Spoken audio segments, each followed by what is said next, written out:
monde, j'espère que vous allez bien. Aujourd'hui je vous retrouve pour une vidéo bébé avec un sujet qui pour moi est vraiment important parce que j'ai beaucoup de soucis avec mon bébé sur ça, c'est la diversification alimentaire. Et voilà, j'ai un bébé qui a beaucoup de problèmes pour manger, donc du coup voilà, j'aborde ce sujet avec mon expérience et puis aussi beaucoup de questionnements. Et puis de questions pour vous en fait, savoir qu'est-ce que vous faites avec vos enfants, enfin vos bébés quoi, sur tout ce qui est diversification alimentaire, comment ça s'est passé, quelles ont été les méthodes employées ou quoi pour arriver à faire manger bébé. Donc voilà, vous allez voir, je vais vous expliquer un petit peu donc comment moi mange mon bébé. Et puis vous allez voir au fur et à mesure de la vidéo, vous allez comprendre mes problèmes un petit peu. Voilà, mon fils est en train de jouer, donc excusez-le. Donc on va commencer avec le début, c'est-à-dire mon bébé a commencé la diversification alimentaire à 4 mois. Vraiment 4 mois quoi. Et j'ai commencé tout simplement avec des carottes et de la pomme. Donc mon pédiatre en fait, je suis pas trop d'accord avec lui. Parce que voilà, il m'a donné en fait une feuille avec marqué vous donnez tant, vous faites ça, ça et ça.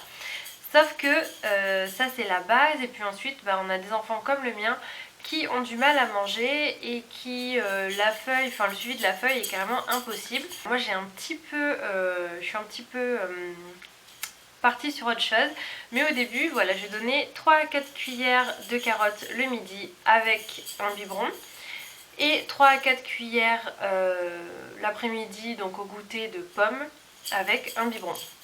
Donc mon pédiatre lui me disait qu'il fallait faire 5 repas par jour pour bébé, sauf que ça part d'ici, mon bébé à partir de 4 mois, 5 repas par jour, enfin à partir du moment où j'ai commencé la diversification alimentaire, mon bébé n'a strictement plus voulu manger 5 repas par jour. C'est-à-dire que le matin, donc il se lève vers les 8h et le deuxième biberon qui devait être à 11h, que je devais lui donner à 11h, il n'ouvrait même pas la bouche pour prendre le biberon.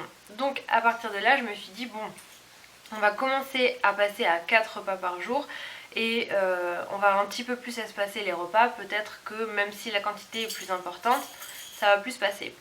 Bon, au final ça n'a pas du tout marché. J'ai appelé mon pédiatre en disant bon là voilà, il y a un petit quelque chose à faire, faut m'aider un peu sur 2-3 trucs. Et puis il m'a dit non mais repasser à 5 repas par jour, c'est pour ça qu'il mange pas. Donc il m'a juste dit ça, donc j'ai trouvé ça vraiment un peu bête en fait de dire ce genre de choses et de pas questionner un petit peu plus sur pourquoi mon bébé tout simplement refuse son lait, parce qu'en fait c'était ça, il refusait vraiment le lait. Et du coup j'ai appelé ma copine donc qui a un bébé qui a l'âge de mon fils. Et je lui disais bon alors toi ton pédiatre qu'est-ce qu'il fait, dis-moi. Et en fait en mélangeant ses idées et mes idées, enfin les conseils de son pédiatre, ce qu'elle fait elle, plus moi ce que j'avais pensé à faire, on a terminé par on reste sur 4 repas par jour, on donne un petit pot si le bébé veut de salé et de sucré, on complète par des biberons ou alors par des yaourts. Du coup j'ai fait ce système là en remplaçant les biberons du midi et du goûter par des yaourts et ça a vraiment très bien marché. Donc aujourd'hui c'est les 2 seuls repas où il n'y a aucun problème, c'est-à-dire qu'il mange vraiment bien du début à la fin. Je lui donne en petits pots, je lui donne un petit pot de 130 grammes avec 2 yaourts de 60 grammes, donc ça fait 120 euros, 120 euros. N'importe quoi. Donc ça fait 120 grammes de yaourt, donc comme le yaourt en fait se remplace par du lait, c'est des yaourts spécifiques pour 4 à 6 mois. Et au goûter c'est un petit pot et un yaourt. Il n'y a pas de souci. Ensuite avec ma copine on avait parlé des poudres à mettre dans les biberons qui donnaient en fait du goût, parce que je pense que c'est le goût du lait qu'il a refusé au début. Et elle m'avait dit qu'elle donnait à sa fille petit souper de Nestlé, donc c'est vanille camomille. Et elle m'a dit elle adore, elle le boit super bien et tout. Donc du coup je lui ai donné ça le soir même. Et il a tellement adoré que j'ai dû lui refaire un biberon. Donc il a bu 240 le soir. Donc c'était énorme, je me suis dit alléluia, j'ai trouvé le truc qu'il fallait et tout, il n'y a plus qu'à mettre dans le biberon du matin et c'est bon. Sauf que le matin en fait il l'a pas trop aimé et il a pas forcément trop mangé le matin. Mais en tout cas ce qui était bien c'est que j'avais mes 3 repas qui étaient plutôt corrects au niveau de la journée. Donc du coup j'ai donné cette première farine, la farine pas Pico, Nestlé, le petit souper, et ensuite je me suis dit je vais varier les goûts pour toute la journée pour pouvoir lui donner encore des biberons, essayer. Et j'ai trouvé sur internet, sur 1001 pharmacie, je crois que ça s'appelle comme ça, des farines de chez Pico. Donc il y a vanille, carotte, 5 légumes et 5 fruits. Et en fait donc ça coûte vraiment pas cher, c'est des sachets, ça coûte 2 euros le sachet et franchement vous en avez pour beaucoup de biberons. Au moment où j'ai acheté les farines Pico, ça faisait déjà bien une semaine, voire une semaine et demie que j'étais sur le rythme du petit souper avec les yaourts. Et les farines Pico en fait, donc ça fait pas très longtemps que je les ai, ça fait 15 jours. Et en fait ça commence à se dégrader au niveau des biberons, c'est-à-dire que même le soir, le petit souper de Nestlé il veut plus.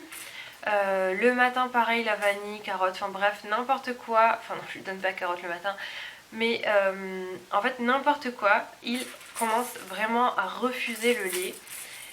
Et par exemple au goûter, si je lui donne un biberon il me le refuse, mais si je lui donne un yaourt il le mange. Donc voilà en fait le principal problème que j'ai, c'est à dire que le matin et le soir je ne peux pas lui donner autre chose que du biberon. En fait je peux pas lui donner que des yaourts tout le temps je pense. Et il n'a pas 6 mois, donc du coup tout ce qui est accessible aux 6 mois c'est pas encore possible parce que j'ai regardé les compos. En fait c'est que c'est juste beaucoup trop riche pour lui pour l'instant, puisqu'il a 5 mois et des poussières. Donc du coup pour tout ce qui est alimentaire en 6 mois c'est pas possible pour l'instant. J'ai hâte en fait qu'il ait 6 mois pour pouvoir essayer les farines par exemple au chocolat. Je sais qu'il y a beaucoup d'enfants qui adorent le chocolat, donc peut-être que ça le fera reboire des biberons. Et sinon je sais pas, je verrai avec mon pédiatre à ce moment là, mais je crois qu'il va vraiment pas être content du menu que j'ai fait à mon enfant. Quoique il mange pas énormément et il grossit pas, enfin il est vraiment loin d'être gros. Il grandit bien, il grossit bien, mais il est vraiment très loin d'être gros.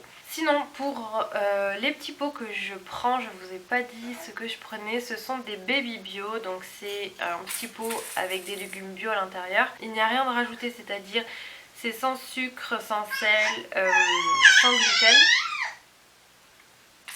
Voilà, il se fait entendre. Donc c'est sans sucre, sans sel, sans gluten. Enfin, c'est des petits pots classiques, c'est juste que j'en achète quand j'ai pas le temps de lui faire à manger, ou alors c'est tout simplement parce qu'il y a tellement pas grand chose en légumes en ce moment que voilà, on peut pas lui donner de la pomme de terre encore, on peut pas lui donner plein de choses.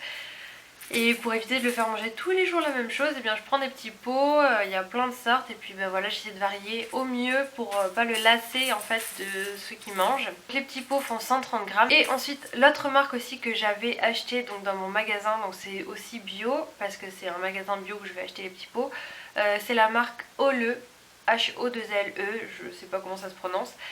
Et par contre ça c'est des pots de 190 grammes, donc c'est un petit peu trop pour lui parce qu'il n'arrive pas à finir. Et la dernière fois j'ai pris pommes de terre épinards, donc c'était à partir de 4 mois, donc je me suis dit ok. Et juste la texture du pomme de terre épinard, c'est juste pas possible quoi. On dirait que ça a été mélangé avec un petit peu de colle. Et en fait ça fait une texture un peu gélatineux. Enfin vous savez comme quand on était petit là on avait des pots péteurs où en fait on mettait les doigts dedans pour faire péter, enfin pour avoir un bruit de paix. Ah ben ça fait un petit peu la même texture. Voilà, si vous voyez de quoi je parle. Et du coup forcément je lui ai donné une cuillère et il a pas du tout aimé. Mais genre le petit pot il me l'a refoulé, il crachait la pomme de terre épinard. Donc voilà. Et je le comprends parce que voilà, j'ai pas insisté parce que je me suis dit bon ça a vraiment l'air dégueulasse. Et quand j'ai goûté effectivement c'est vraiment pas bon quoi. Ça avait même pas le goût des épinards. Mais bon, voilà, donc pour récapituler un petit peu les repas parce que je me suis assez éparpillée. Donc le matin, il est censé manger 180 de lait avec de la farine Pico à la vanille. Le midi, il mange un petit pot de 130 grammes avec 2 à 3 yaourts selon sa faim, soit 120 soit 180 grammes de yaourt. Le goûter, il mange un pot de 130 grammes avec un yaourt de 60 grammes. Et le soir, il est censé manger aussi 180 de lait avec de la farine, petit souper de Nestlé. Mais voilà, en vérité, il mange très bien le midi et le goûter. Et le matin et le soir, il mange entre 130 et 160 au maximum. Dites-moi pour vous du coup quels sont les repas que vous faites faire à vos enfants, les quantités par rapport au même âge que mon fils quoi. Donc il y a 5 mois bientôt et demi. Et puis c'est surtout que si vous aussi vous avez des problèmes à faire manger vos enfants, qu'est-ce que vous avez comme solution, qu'est-ce que vous avez trouvé pour les faire manger un petit peu mieux quoi. Parce que là en fait je m'affole un petit peu parce qu'il commence à manger de moins en moins son lait. En fait c'est surtout ça. Maintenant donc je vais parler de mon bébé à 5 mois, de qu'est-ce qu'il fait, comment il évolue, etc. Parce que c'est impressionnant à partir de 3 mois, tous les mois il change mais à une allure incroyable. C'est-à-dire de 3 à 4 mois il a fait des choses déjà, il a beaucoup évolué. Et là de 4 à 5 mois il a aussi énormément évolué. Et la première chose en fait à constater, c'est que à 5 mois et des poussières, genre 5 mois et 2-3 jours, il s'est tenu debout. Et aujourd'hui il veut tout le temps être debout, c'est-à-dire voilà c'est sa passion, être debout. Et donc il n'arrive pas à marcher, il essaie pas de marcher ou quoi, mais il tient hyper bien sur ses jambes. Il est hyper raide, il est raide comme un piqué, mais il tient trop bien, c'est-à-dire qu'on n'a même pas besoin de soutenir avec nos mains. On a juste besoin en fait de lui donner l'équilibre et c'est juste ça qui manque quoi. Il n'arrive même pas à tenir assis puisqu'il manque cruellement d'équilibre à chaque fois que je le mets assis, donc il arrive à tenir son dos.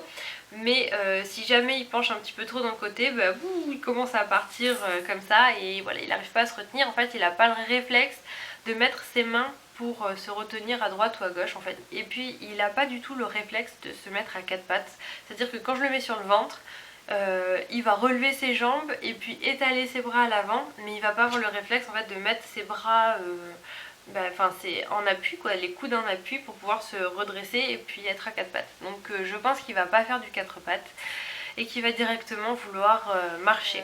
Ensuite les autres choses qui ont évolué par rapport au 4e mois, c'est qu'il met tout à la bouche, ça y est, dès qu'on lui présente quelque chose, il va goûter en mettant à la bouche. Et je pense en fait qu'il met tout à la bouche parce qu'il a mal aux gencives et il est en train voilà depuis un moment de faire ses dents, de doubler ses gencives. Donc pour l'instant ses gencives ne sont pas encore rouges, mais ça lui fait mal puisque il met souvent, il met tout à la bouche et puis il frotte dans sa bouche pour je pense se masser les gencives.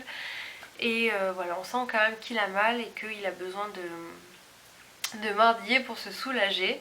Enfin la différence entre le 4e et le 5e mois, c'est qu'il s'intéresse beaucoup plus aux jouets, comme vous pouvez l'entendre dans la vidéo derrière moi. Il est sur son tapis d'éveil, il prend tous ses jouets à la main, il les attrape quoi. Avant il les attrapait un petit peu moins, il les regardait plus où il les tapait en faisant ça avec sa main. Là, il a plus le réflexe en fait d'attraper et de mener donc à sa bouche forcément, mais il arrive très bien à attraper les jouets et il s'intéresse vraiment beaucoup.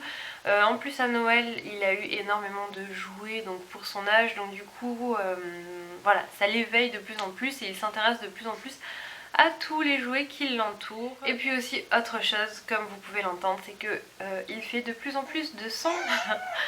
Il fait que parler, voilà, quand on le laisse sur son tapis d'éveil, il ne s'arrête pas. Par rapport au 4e mois, ça a vraiment beaucoup évolué. Il parle vraiment de plus en plus et quand on lui parle, voilà, il sourit beaucoup, il rigole aussi maintenant.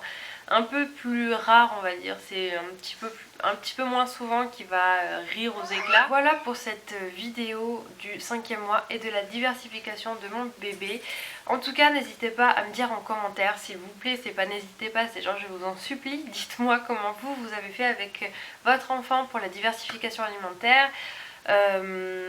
Bien sûr pour celles qui allaitent c'est pas la même chose, mais pour celles qui n'allaitent pas comme moi, eh bien on se retrouve dans l'impasse de devoir donner des biberons et ça devient un petit peu plus compliqué. Pour celles qui n'ont pas commencé la diversification alimentaire ou qui vont la commencer, ou alors qui sont en plein dedans et qui rencontrent les mêmes soucis que moi, j'espère que cette vidéo va pouvoir vous aider à améliorer un petit peu tout ça, on va dire, et vous aider surtout à trouver des solutions pour votre enfant, parce que je trouve ça bien en fait de partager les expériences comme moi je peux partager les expériences avec ma copine, de mélanger en fait plusieurs expériences, plusieurs choses qu'on fait.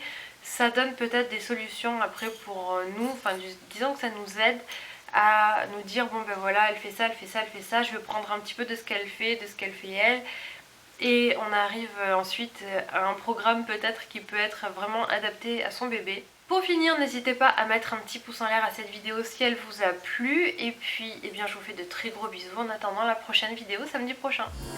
Bye bye! Je vous retrouve pour une vidéo produit fini, puisque je pense qu'il est grand temps de faire cette vidéo. Parce que sinon ça va vraiment durer plus qu'une éternité, déjà que généralement ces vidéos sont assez longues.